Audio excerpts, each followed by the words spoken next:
Ora, eu saltei propositadamente aqueles outros slides acima porque eu quero começar a acompanhar, a partir daqui, a questão da relação com Dostoiévski. E a partir de elementos que apareceram já nesses slides. Isto é, a relação entre ressentimento e impotência. A relação entre ressentimento e vingança imaginária. Por vingança imaginária, vamos entender descarga interior, interna, intrapsíquica de afetos tônicos. Ressentimento, portanto, é um desejo de vingança interiorizado, e justamente por causa disto, isto é, por ser interno, é uma espécie de descarga parcialmente frustrada. Logo, por causa disso, venenosa. Justo porque o ressentido é incapaz de uma vingança real, isto é, de uma descarga externa de afetos agressivos, ele é impotente para uma verdadeira reação, isso é, para uma reação que consiste na ação. Ora, dados todos esses elementos, nós temos, então, o nosso ponto de partida para a aproximação com Dostoiévski. O homem moderno é um homem ressentido. O homem moderno é fraco e decadente. Ele é falso, esgotado e artificial. Se aquilo que caracteriza por excelência a modernidade é a ciência e a consciência científica, é preciso observar que a ciência atua contra a vida, pois o hiperdesenvolvimento da consciência, sob a forma da consciência teórica, por exemplo, adoece. A ciência opõe-se ao natural, ao desejo, aos impulsos. O conhecimento mata a ação e aniquila a fé. O hiperdesenvolvimento do conhecimento, portanto, é um fator de adoecimento. A alma moderna é um caldeirão de impulsos em ebulição permanente, comparável a um novelo de serpentes. O que nela vige é a anarquia das pulsões, a falta de coordenação e autodomínio. Ora, a anarquia dos impulsos, a guerra dos impulsos um contra os outros, sem ordem e sem autodomínio, é justamente aquilo que Nietzsche chama de decadência. Portanto, o diagnóstico do homem moderno é o diagnóstico do homem ressentido, porque ressentir significa sempre sentir de novo, tornar a sentir o mesmo. O que significa dizer que o homem moderno é uma chaga purulenta, é uma ferida aberta, é uma dor permanente que necessita de narcóticos, de entorpecimentos para anestesiar o seu sofrimento. Aonde se nota preferencialmente essa condição vingativa, ressentida, biliosa e fraca do homem moderno? Na sua incapacidade de esquecer. E eu chamo a atenção de vocês aqui para o fato de que a incapacidade de esquecer é diretamente proporcional à incapacidade de perdoar. E aqui nós vamos ter agora uma outra metáfora do ressentimento, que vai ser a sua expressão ou projeção metafórica na ordem da fisiopsicologia. Esquecer não é uma simples força inercial, como creem os superficiais, mas uma força inibidora, ativa, positiva, no mais rigoroso sentido, graças à qual o que é por nós experimentado, vivenciado, em nós acolhido, não penetra mais na consciência, no estado de digestão, ao qual poderíamos chamar de assimilação psíquica, do que todo o multiforme processo de nossa nutrição corporal ou assimilação física. Fechar temporariamente as portas e janelas da consciência, um pouco de sossego, de tábula rasa da consciência para que novamente haja lugar para um novo. Eis a utilidade do esquecimento ativo, espécie de guardião da porta, de zelador da ordem psíquica, da paz, da etiqueta. Não poderia haver felicidade, jovialidade, esperança, orgulho presente sem o esquecimento. O homem no qual esse aparelho inibidor é danificado e deixa de funcionar pode ser comparado, e não somente comparado, a um dispéptico. De nada consegue dar conta. A expressão alemã para isso é fertig werden, quer dizer, ele não consegue acabar com nada. Nada realmente chega até o fim. Isto é, ele é alguém que sofre de uma espécie de indigestão psíquica.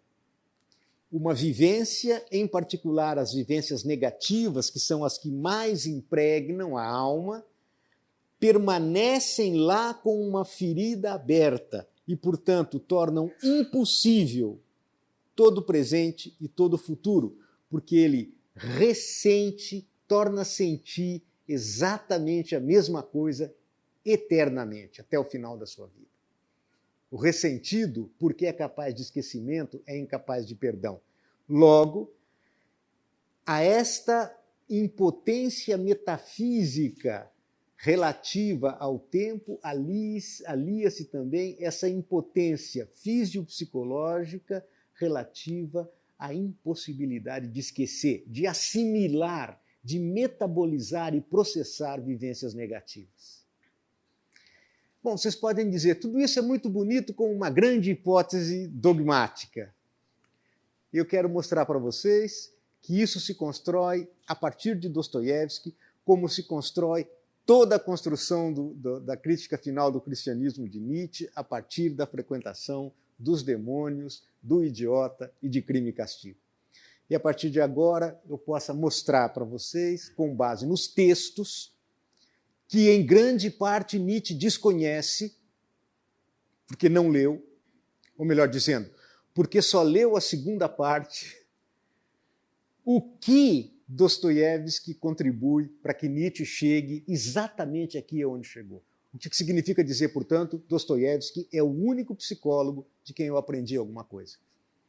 Professor, não querendo questionar, mas quando você diz que o Nietzsche não leu a primeira parte, você diz nada, nem trechos, porque eu não tenho certeza, posso até pesquisar uma informação, mas parece que tem uma carta que ele manda, não sei para quem, que ele diz que a primeira parte do Notas do Subsolo é um escárnio ao conhece-te a ti mesmo. A segunda?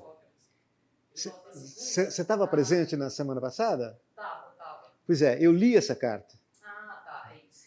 Eu li essa carta. Eu fiz a confusão. Eu li essa carta, mas tudo bem, não importa. Mas o que eu quero dizer, se vocês quiserem, eu posso ler essa carta de novo aqui. Mas a ideia mesma ele vai dizer, olha, a primeira parte é uma espécie de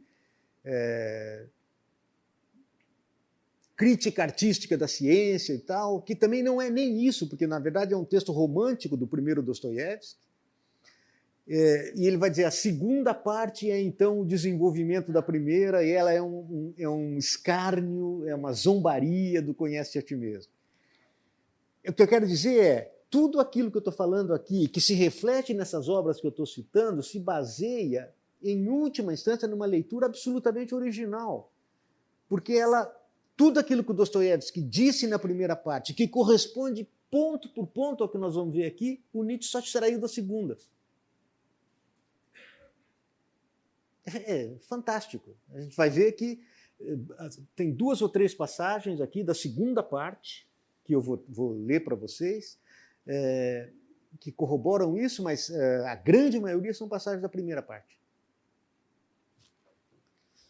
Bom, eu vou pedir agora um pouco de paciência para vocês, porque eu não sou grande operador, quer dizer, sou péssimo operador com essas coisas, mas eu gostaria que vocês acompanhassem em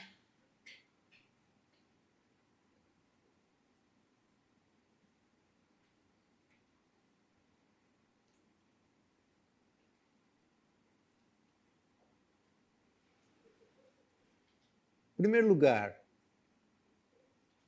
aquilo que vocês receberão proximamente é este texto, O Espírito Subterrâneo,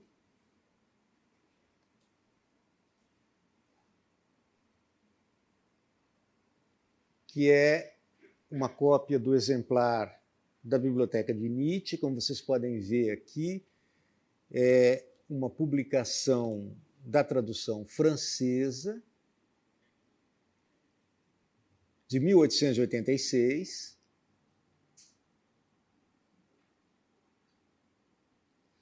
E a primeira parte chama-se Kátia.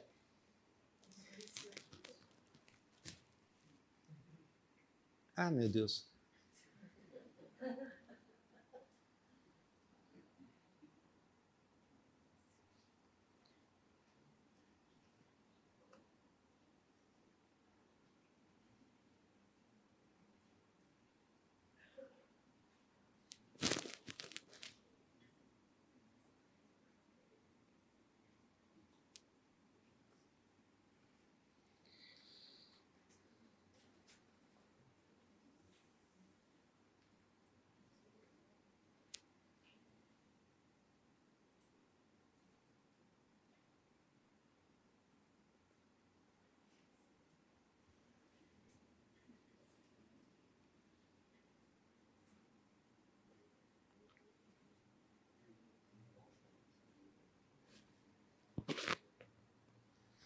Não estou entendendo por que não está aparecendo aí.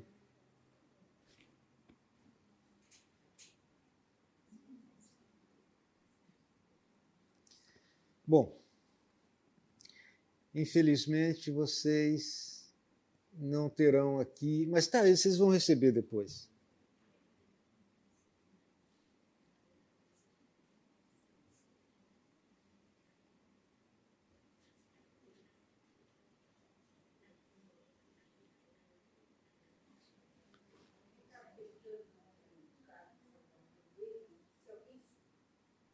Engraçado é que aqui no meu computador está aparecendo normalmente.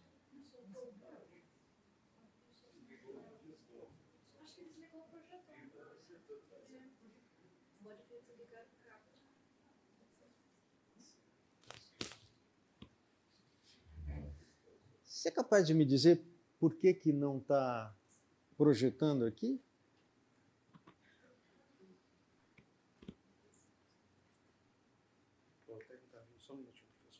Perdão? Ah, tá. Bom, então acho que... Perdão? Se você puder chegar até aqui, eu te agradeço. Desculpe te pedir isso, mas... Aperta aí, vê se tá tendo algum tipo de apertar.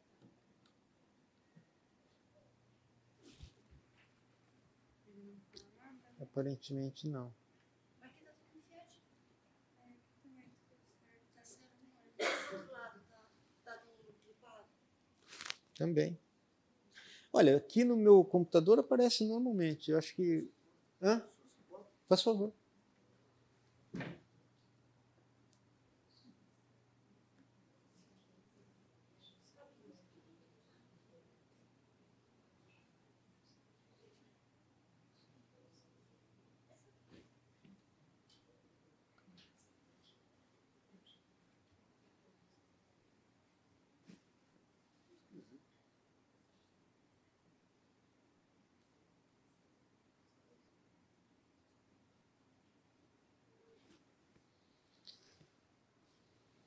senhor quer que chame alguém lá? Como? O senhor quer que vá lá chamar alguém? Eu acho que já foram.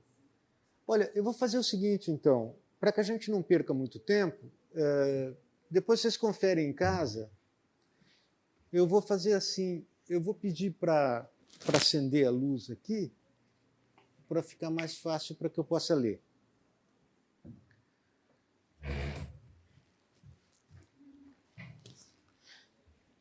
E eu vou pedir a vocês, então, todo mundo está me ouvindo bem, né? Todo mundo me ouve bem?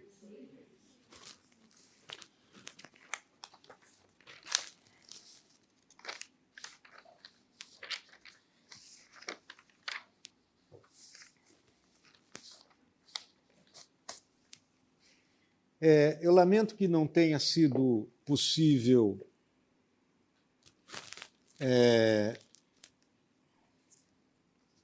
a projeção para que vocês possam acompanhar, mas eu vou fazer o máximo do meu esforço para ver se a gente consegue compensar isso de alguma maneira. Eu passo a ler, então, as Memórias do Subsolo, na tradução da editora 34, por Boris Schneiderman.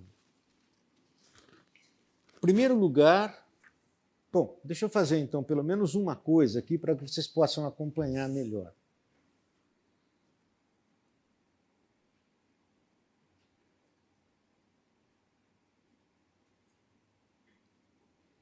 Esse foi o conjunto dos passos em que eu dividi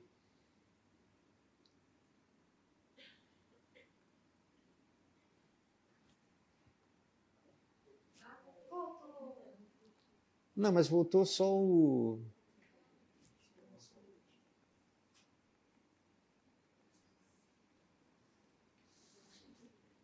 Que vocês têm, então, as partes em que eu vou basear a minha exposição.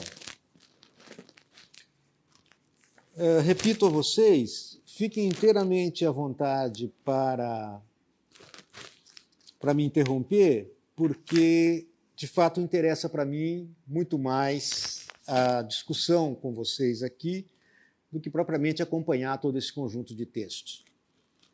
Eu gostaria apenas de dar-lhes uma ideia disso.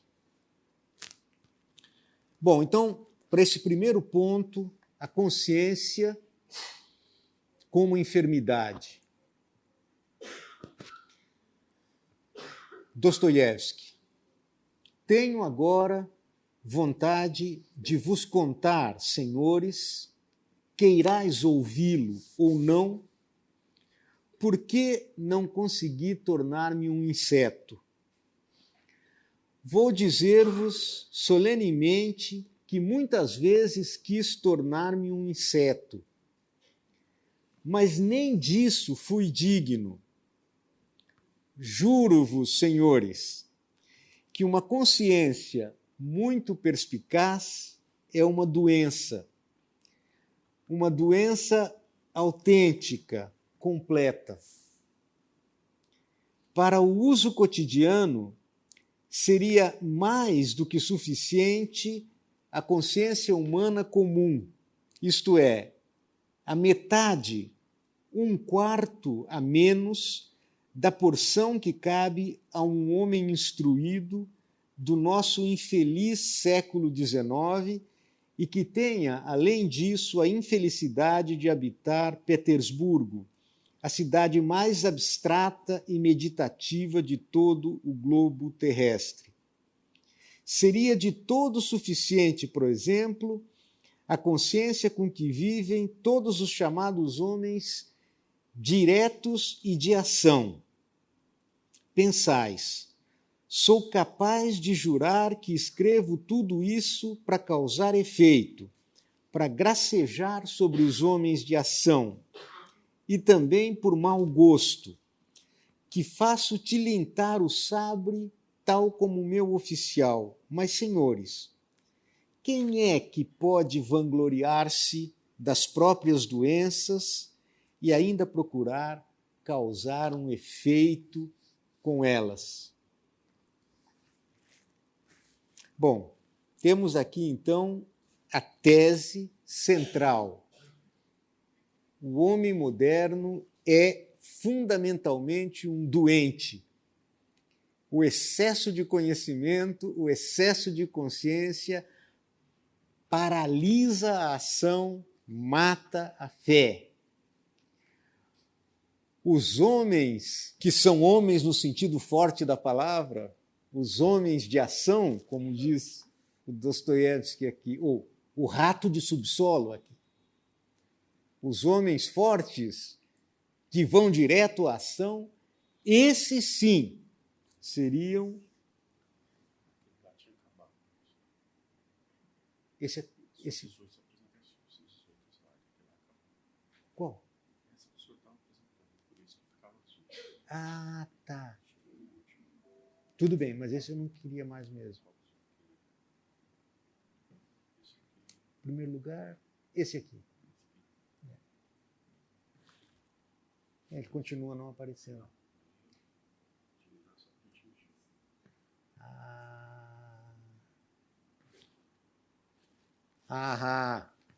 Obrigado. Kira, talvez você possa fazer isso com o outro também. Assim, esse pode ficar assim tal como está? Então, por favor. Agora, tá. Agora o outro, por favor, que é mais importante.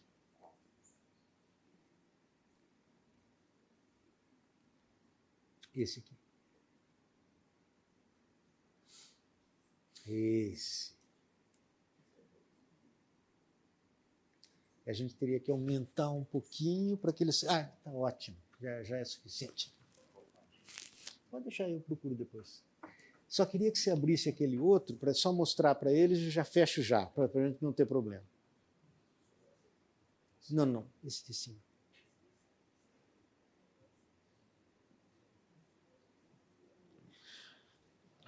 Então, gente, o livro é esse. Tá? É o próprio exemplar da biblioteca, com a tradução francesa de 1886. Como vocês podem ver, a primeira parte chama-se Kátia. Aliás, só uma palavra a esse respeito.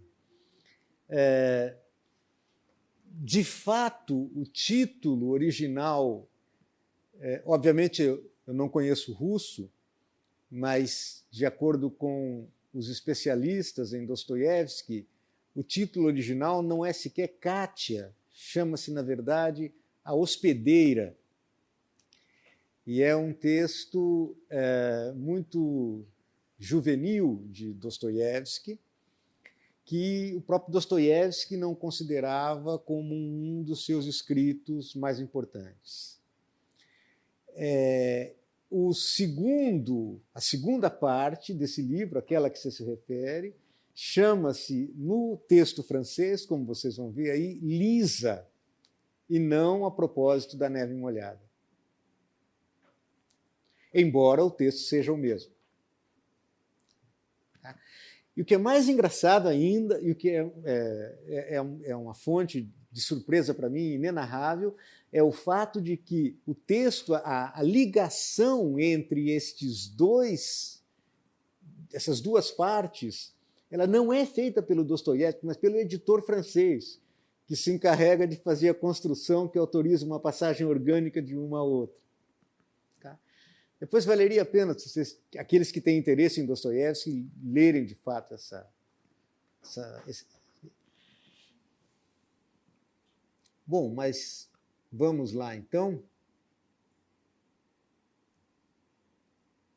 Já que agora nós temos então a possibilidade de acompanhar,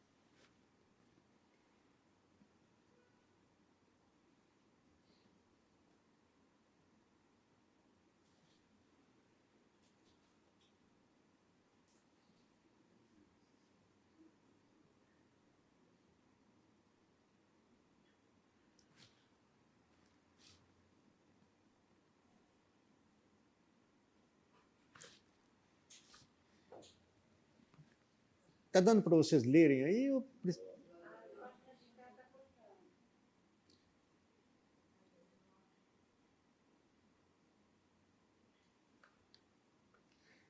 Pior é que eu não consigo.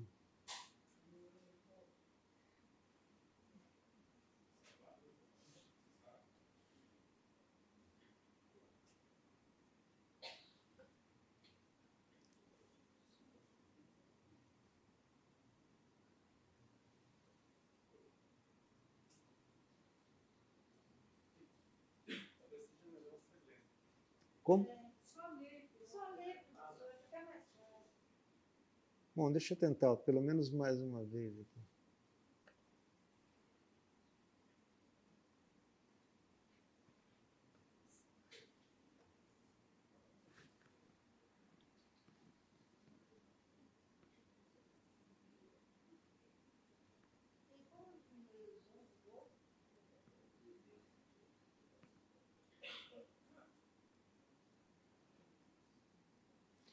Ao menos em parte vocês podem acompanhar a leitura.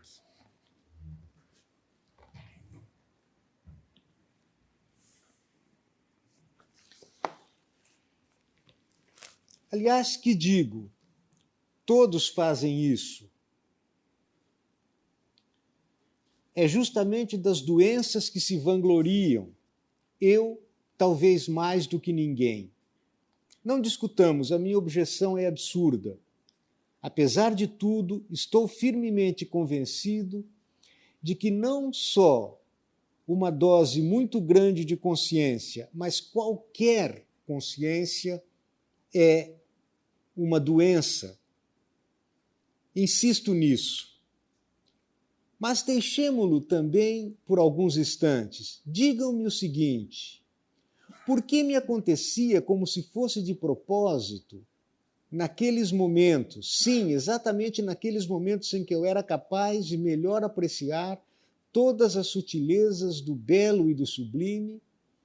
Por que me acontecia não apenas conceber, mas realizar atos tão feios, atos que, bem, numa palavra, atos como os que todos talvez cometam, mas que, como se fosse de propósito, me ocorriam exatamente nos momentos em que eu mais nitidamente percebia que de modo algum devia cometê-los. Envergonhava-me disso, e talvez me envergonhe ainda hoje. E chegava, por favor, prestem atenção, a ponto de sentir um certo prazerzinho secreto, anormal, ignóbilzinho, quando às vezes, em alguma horrível noite de Petersburgo, regressava ao meu cantinho e me punha a lembrar com esforço que naquele dia tornara a cometer uma ignomínia e que era impossível voltar atrás.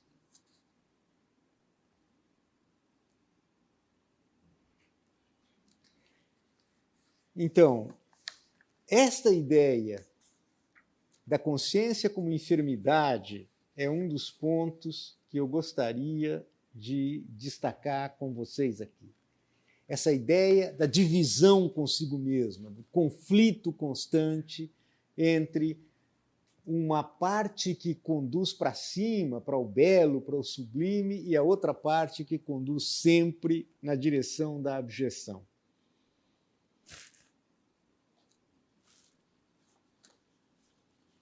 E parece que isso pode ficar ainda mais claro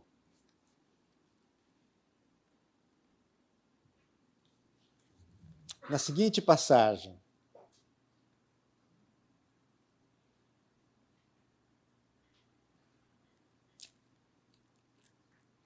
Para começar a agir, é preciso de antemão estar de todo tranquilo, não conservando quaisquer dúvidas.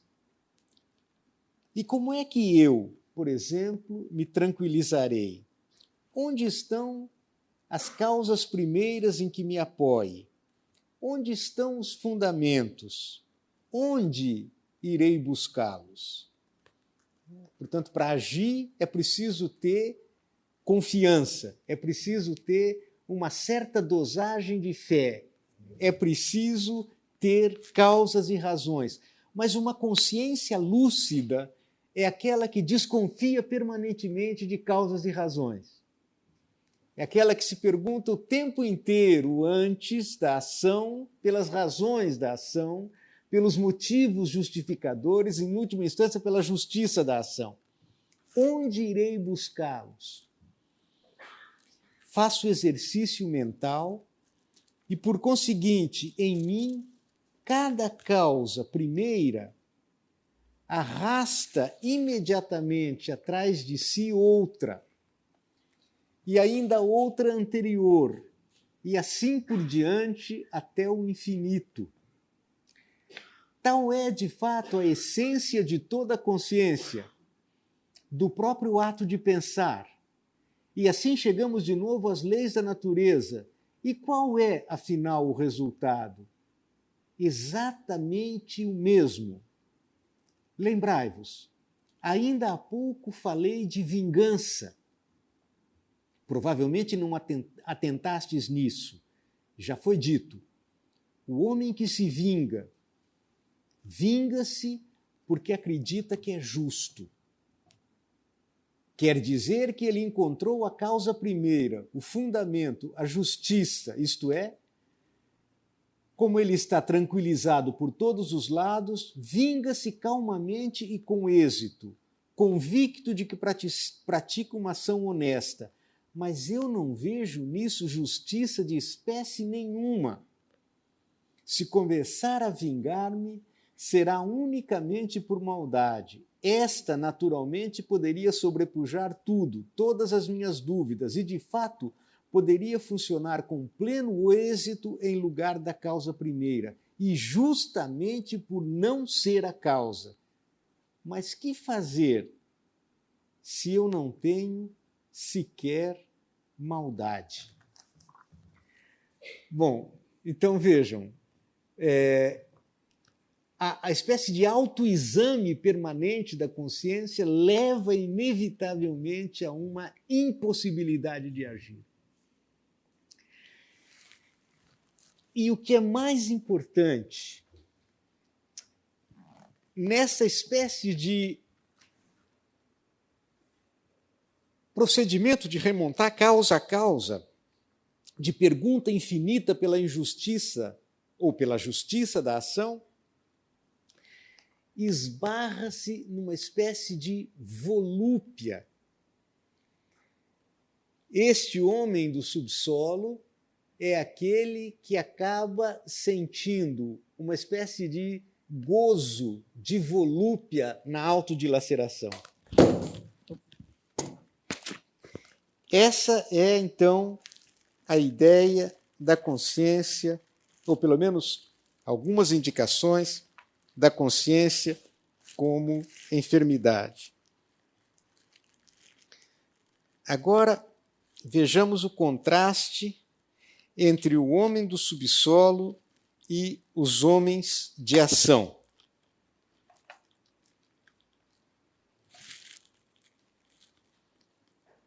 Bom, isso está na página 15 e 17.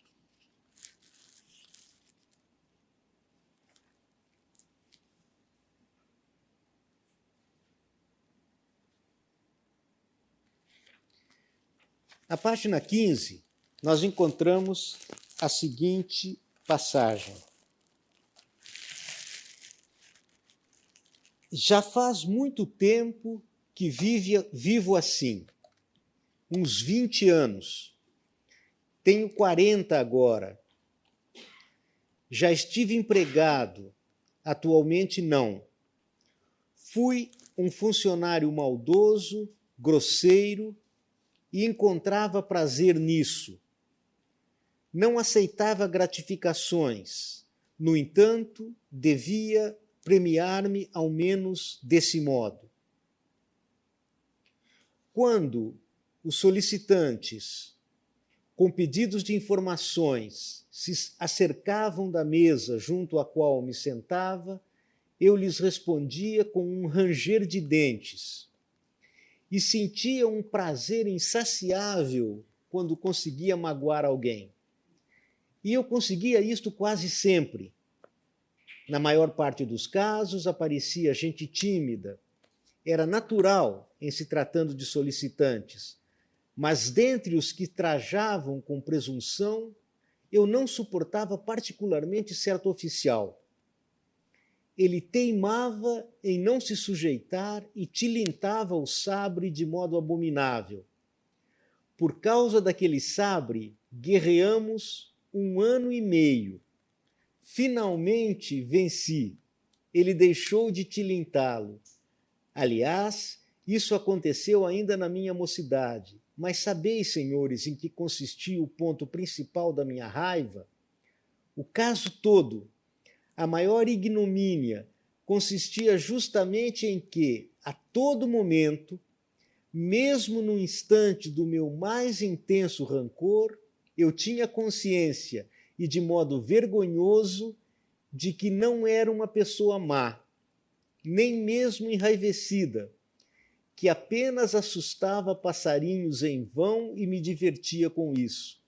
Minha boca espumava, mas se alguém me trouxesse alguma bonequinha, me desse chazinho com açúcar, é possível que me acalmasse. Ficaria comovido até no mais profundo da alma, embora certamente depois rangesse os dentes para mim mesmo e de vergonha sofresse de insônia por alguns meses. Então, aqui nós temos essa condição prodigiosa do homem de subsolo, que é, digamos, a incapacidade de sentir algo em sentido pleno, de sequer ser malvado,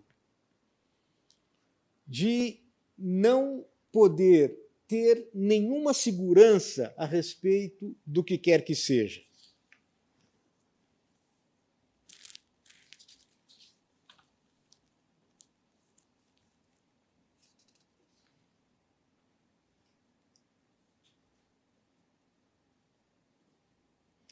Eis uma outra passagem que me parece fundamental. Esta é, nela, o Dostoiévski começa a trabalhar o contraste entre os homens de ação e os homens do subsolo. E aqui o tema é próprio e exatamente a vingança. Ele diz: como é que faz, por exemplo, aquele que sabe vingar-se e, de modo geral, defender-se? O texto que eu acabei de ler fala naquele oficial que ficava com o sabre, brandindo o sabre, etc., contra o qual ele não podia nada a não ser odiar imaginariamente.